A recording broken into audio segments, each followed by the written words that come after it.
How's it going, everybody? Good. How are you? Two possessions, two scoring drives. How would you kind of assess the first team offense against the Buffalo Bills? Yeah, I mean, first I would just say, thought we did a great job operating and having, clean looks, getting to the line and getting plays off. Was just a really good job. Felt really confident with everybody.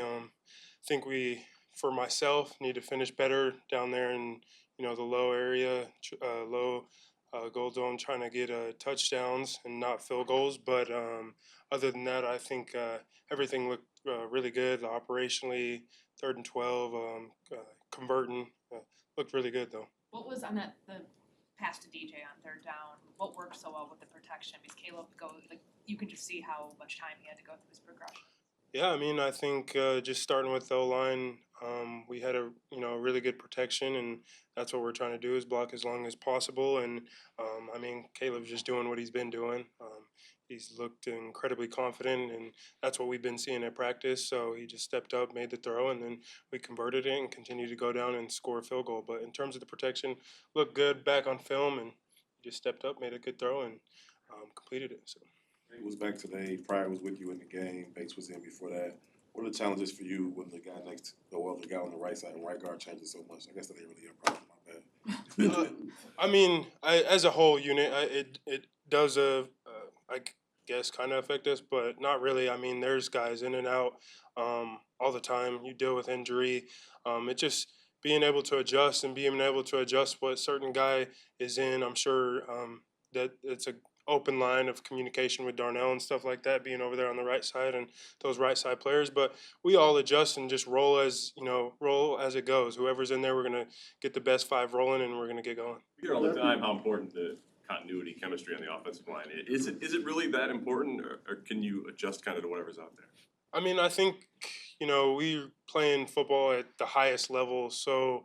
I mean, obviously it's super important. Obviously, some of the best lines in football have played, 5, 6 years all together in the same system, and that's kind of why they're the best. But at the end of the day, we all are the best players in the NFL, and so it matters, but you still got to go in and operate when something does happen.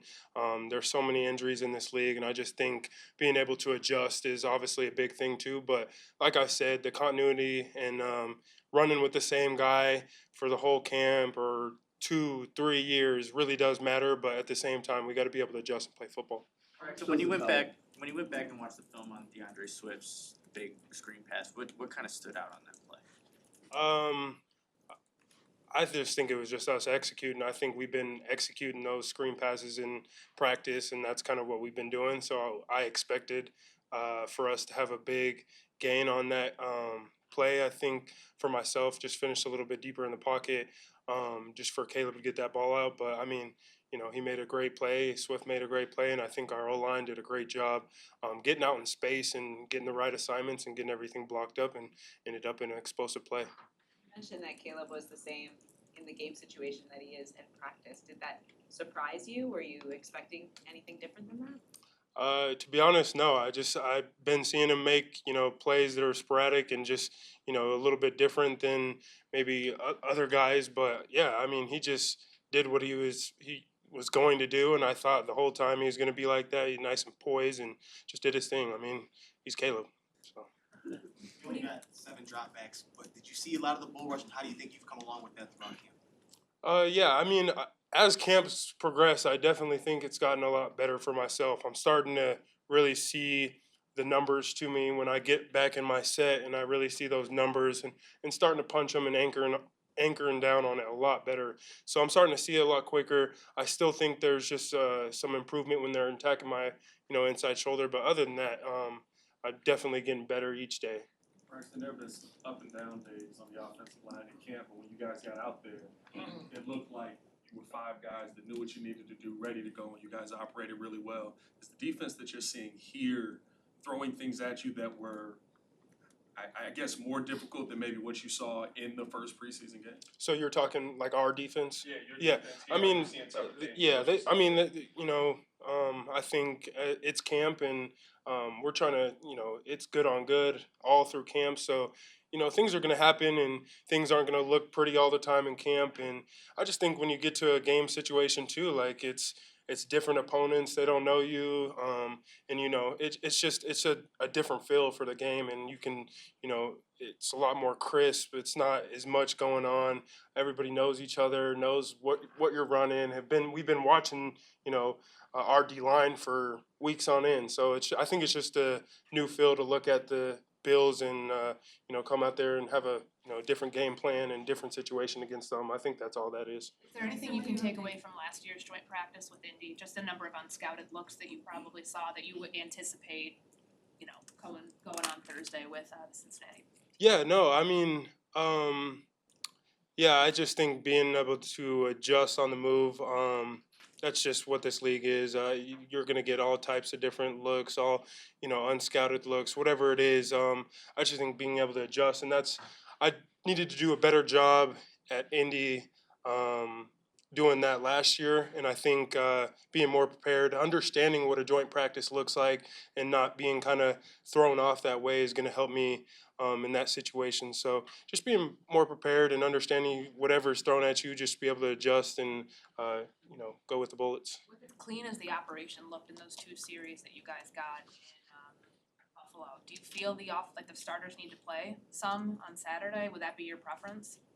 I have no call on that. I'm not gonna get myself in trouble. I'm gonna leave that question alone. But I'm here to play. I'm here, whatever Coach Eberflus is telling me to do. That's what I'm gonna do. So I really have no say on that, and just kind of leave that as is. What's it like going against Austin Booker? Oh, sorry. What's it like going against Austin Booker when you've been up against him? Yeah, I actually, with his length, he's kind of reminding me of Tez's arms, Montez's arms, and it's just super long. So you got to get your hands on him. But he's been fairly impressive, and I think him going against us, he really showed out on Saturday. Did a really good job too. So he definitely gets some great looks, and I'm just continuing to battle with him and get better each and every day. With regard to your progress, when you have so few live game speed reps, how do you know what's real, and is there kind of an X factor there that as far as your preparedness or progress, whatever, because you don't get to see that? Explain that a little bit. When you don't get live game reps, snaps in preseason games or whatever, how do you know that you're really making progress as opposed to going against like in practice or vanilla defenses? That Okay, kind of thing? yeah. Real, Yeah, I mean, I just think every rep is gold. If it's walkthrough, if it's not live, if it is live, I just think every rep is gold. I mean, no matter the outcome, it's the repetition of doing it over and over again, and using that as a way to try new techniques, just get different looks in different situations. So any rep that's not live, or maybe we're not getting as many reps live, or whatever it is, I think it's just gold to get any type of rep in terms of practice or whatever it is, going against the Bengals and joint practices and all that. So every rep counts. It's just maybe it's a little bit different when it gets to the game and it's actually live. But at the end of the day, nothing really changes. The quarterback becomes more live. That's it. Thank you, guys. Y'all have a good one. You and Javon are physically, he's 6'6", you aren't 6'6". He talked about the challenges of maintaining a good pad level in terms of being low. What do you see from him in that area, and how consistent has he been in terms of trying to maintain a good pad level each snap? I think he's working it in practice, worked it in the game. I think it was hard for him to do that at 6'6", but he didn't have to be as low as I do. He just needs to get a little lower, and I think he'll get it. He'll get it. Who said after the game in relation to Austin Booker, what he was impressed with is that he didn't determine his rush ahead of time and where he needed to be. What do you notice from either just watching film on him after the fact or seeing it in that preseason game? Yeah, I think that's what he does. I think typically a rookie comes out here, they got things in their head they're planning to do when they go out there. For Book to go out there and just be free and just do what he wants to do, not just what he wants to do within the framework of the defense. I think that's huge for him. We just got to be able to cover him whenever he makes his mind up on what he wants to do. Is that normal for a rookie? Nah. Usually the coaches coach it up out of him. So I'm glad that he still maintains that. You had a good year last year. You're in a new contract. again. What are you doing in a camp like this to get better? You know, how important is that to you? It's first in camp. I try to get back to where I was last year because I haven't ran any snaps, and then I take notes from what I needed to improve on last year, and I just work on that. So right now I'm working on pass rush, getting off the ball, more consistency with that, just crossing the line and things like that. How much of it is just experience? You know, are the things you know now that you didn't know then that just help you? Oh yeah, no, being this long in the league, it's a lot of just instinctive stuff now that I used to have to study. Now it just comes right back as soon as I get the live snaps going. It's right back in my head again. Who's left on the Bengals that you know? Sam, that's it. Sam Hubbard, that's it. Is there any? Oh, Joe's still there though too, huh? Yeah, Joe Mixon, yeah. Is there no Mixon? So the Texans. Oh dang, yeah, just Sam. Yeah. Is there any other motivation? I mean, even in practice, playing a team that you used to play for. Motivation? Yeah, I don't want to get pancaked. That's every practice. So it don't matter who we're going against. I just want to be a dominant one. We've seen a couple of these joint practices, some fights in joint practices across the league. Does Flus talk to you guys about just, how to maintain, like, what he expects, like, composure-wise? Yeah, we have those rules. You fight, you're out, things like that. We just want to be professionals out there, and you don't want to hurt nobody. Take care of the other team's body, and they'll take care of yours. That's pretty much it. Andrew, we've talked a lot about the defense challenging Caleb Williams. Are there ways that he's challenging you guys that has made camp feel different or anything like that? I mean, you throw the best ball he can. He's gonna challenge the DBs. I mean, he can't challenge me pretty much. It's a hard count, but I mean, for the defense, yeah, throw those good balls, make good reads. Look off receivers. I mean, corners and whatever they do back there. Like, I think that's how he can do it. I think he is doing it. I just don't know. I'm not back there. What was the excitement level that his debut went as well as it did? What was the excitement level? For the team. Oh yeah, yeah. Yeah. Yeah, that was beautiful. We watch him do what he does at practice. We want to see it in the game, and the fact that he came out there and he did what he did and stayed composed with it, that's all you can ask for him, really. We know the names, we know Javon, we know Zach. What other guy in the defensive tackle rotation maybe is catching your eye in training camp so far? Defensive tackle, Zach, Dex, all of them really. Other than those guys. Yeah, Sean, they all are. I mean, I've seen knockback and the improvement they're getting. They really are catching my eye because when they first got here, it didn't look too good, and now you see them out there getting knocked back, getting sacks, stopping the run. It's all positives for all those guys. This defense finished strong last year, but at the beginning it was kind of rough. After kind of a similar scenario with a lot of guys out in training camp, do you get any indication? I know it hasn't been that long. Any indication that you're in a better shape heading, getting it to week one this year than last year? I see it. We definitely are working on things, and we won't know until we get out there. So the main thing we do is just hammer like the missed opportunities in pass rush from last year. We don't want that these first couple. We want to come out just going like we finished last year. I think that's just the main thing for us.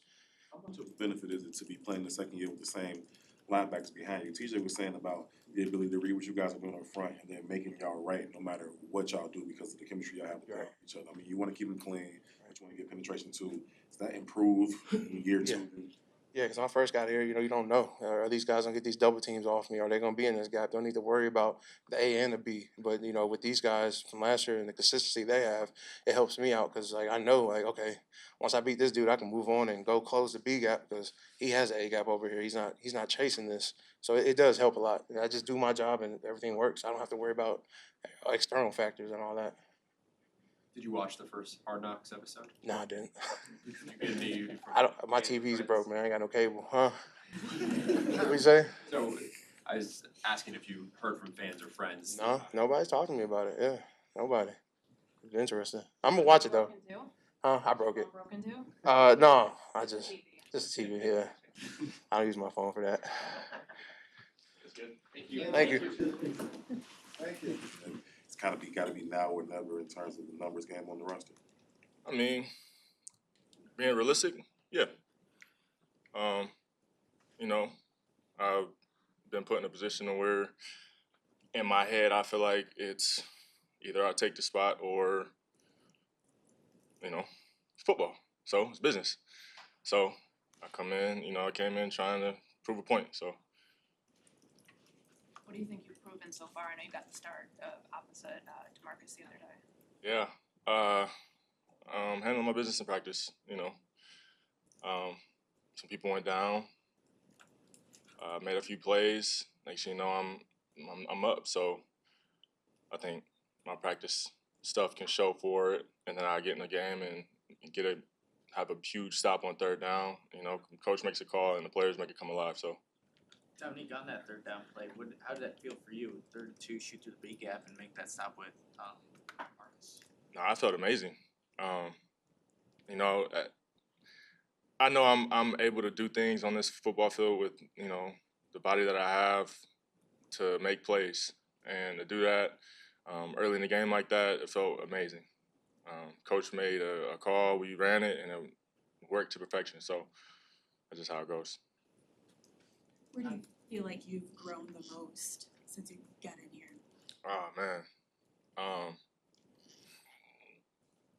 honestly, just this offseason. This offseason was needed. I praise and thank God for the ability, the people that I've met, my team that I've worked with this offseason, Marquand Edmonds, Abby Edmonds, Sherry Holland. They all are here, not here in the building, but here in Chicago that I've worked with. I've gained, I think, close to 15 pounds of muscle. Came into camp around 273 with like 8% body fat. So to be able to come in at that weight and to get stronger over the off season, it just helped me become a better football player overall. So What exactly were you doing this off season to put on that muscle to get in better shape? it was a grind. Monday through Friday workouts. Monday was upper body, Tuesday was lower, Thursday was upper, Friday was lower, Wednesday was like a rest day, but it was more like recovery. So I would go in and get a massage from my massage lady, and then on the weekend we did some more football stuff. Wednesday was kind of football stuff as well. Once we got towards the end of, or kind of towards the start of OTAs and camp and stuff like that. So, and then in terms of the weight gain, a lot of protein, a lot of carbs. Tried to stay low on the fat. So, Was part of the decide to do that knowing that it is kind of now or never for you? Yeah, for sure. I mean, I knew I wasn't getting it done at the weight I was, and I knew I could put weight on and still be explosive and get faster at the same time. So why not? You know, the more you can do. Are you a guy who struggles to put on that weight? Not really. It got put on pretty honestly once I got the right numbers to put that weight on. It was fairly easy. I just had to stick to it. It sucked because, you know, you're trying to eat so much and you're not hungry at times, but you gotta do what you gotta do. And then in what ways can you feel that added strength on the football field? In all honesty, that play that I made on that third down was a huge factor because I had a pulling tackle coming back to kick me out, but I was able to kind of hold my ground and still stand firm in my gap and then make the play at the same time. Last year, I don't know if I would have been able to do that personally. I think I probably would have got kicked out. How has the new kickoff rule, and I know that HT has talked about different body types and using different guys that might not have been relevant on previous play. How do you think that's helped you? Shoot, hey, it opens it up for bigger guys.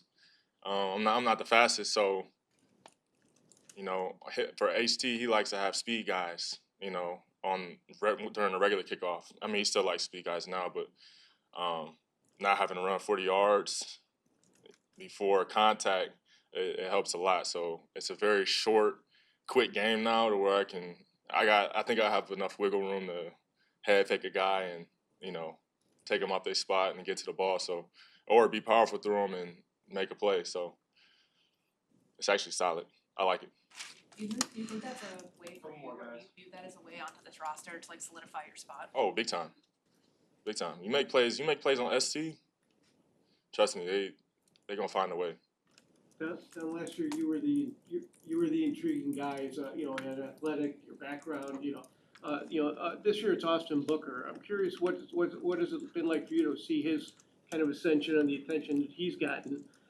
especially frankly knowing that reps could, in a game, yeah. could be a premium, once the season starts. Nah, Book is an excellent pass rusher, phenomenal pass rusher, and he's a phenomenal football player. But he specializes in pass rush, and being able to watch him, do his thing, and I learn from guys too. So I'm watching him, still taking stuff from him and stuff like that. So it's football, you're gonna get in where you get in, and that's just how it is. I understand there's going to be a rotation and stuff like that. I'm not really worried about who's going to be on the field and whatnot. I'm just here to do a job, play football. Thank you. Appreciate it.